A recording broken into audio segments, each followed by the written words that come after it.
আসসালামু আলাইকুম, সবাই কেমন আছেন? আলহামদুলিল্লাহ আমি ভালো আছি।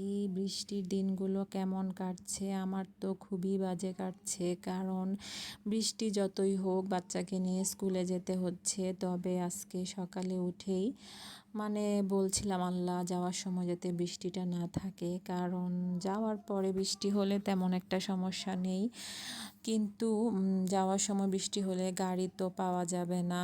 তো যাই হোক, আল্লাহ আল্লাহ করে বৃষ্টি ছিল না। তবে রাস্তাঘাটের অবস্থা কিন্তু খুবই খারাপ, যদিও ওইদিকে তেমন কোনো পানি ওঠেনি রাস্তায়, তো যাতায়াতে তেমন একটা সমস্যা নেই। তবে এই একটু একটু কাদা, যাই হোক।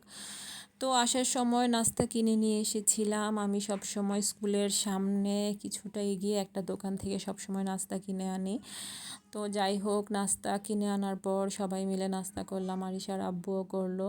তবে বাচ্চারা তেমন একটা খায়নি, তাই ওদেরকে নুডলস রান্না করে দিচ্ছি। যদিও নুডলস খাওয়া ভালো না, তারপরেও কি করব, বাচ্চাদের যখন ক্ষুধা লাগে তো ঝটপট যেটা করা যায় সেটাই তো মায়েরা করে দিবে। তো আমার কাছে মনে হয় সব খাবারই যদি পরিষ্কার পরিচ্ছন্নভাবে ভালো করে গরম করে কোনো খাবার খাওয়া হয়, মনে হয় না সেই খাবারে কোনো খারাপ কিছু থাকতে পারে।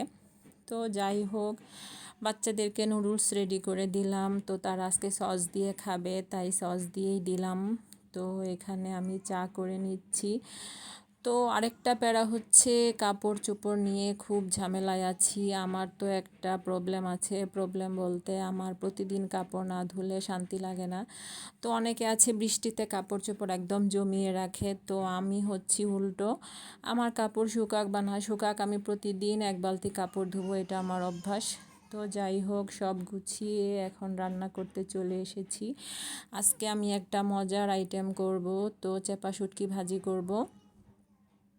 তবে চেপা শুটকি ভাজি করব আজকে আলু আর পুঁই শাক দিয়ে। তো বেশ অনেকটা করে পেঁয়াজ রসুন দিয়ে ভালো করে ভেজে নিয়েছি সব মশলা দিয়ে। এখন এখানে চেপা শুটকি দিয়ে ভালো করে ভাজা ভাজা করে তারপর দিয়ে দিব আলু। এই তো দেখেন, অনেকে কিন্তু এভাবেই চেপা শুটকি ভুনা খেয়ে থাকে, তবে এখানে আমি আরও কিছু দিব, আলু আর পুঁই শাক। এভাবে করলে আরিশার আব্বু তো আজকে মনে হচ্ছে বেশি ভাত খাবে, তাই আজকে বেশি করে ভাত বসাতে হবে। তো এই তো আমার ভাজিটা হয়ে গিয়েছে। তো আর সাথে করব পুঁই শাকের বড়া। আসলে পুঁই শাক মাছ দিয়ে খেতে ভালো লাগে না, তাই এরকম পুঁই শাকের আইটেম করে নিচ্ছি। তো পুঁই শাক কুচি করে পেঁয়াজ, কাঁচামরিচ আর যা যা মশলা সব দিয়ে এই তো এখন ভাজি করে নিচ্ছি। তো সবাই কেমন আছেন?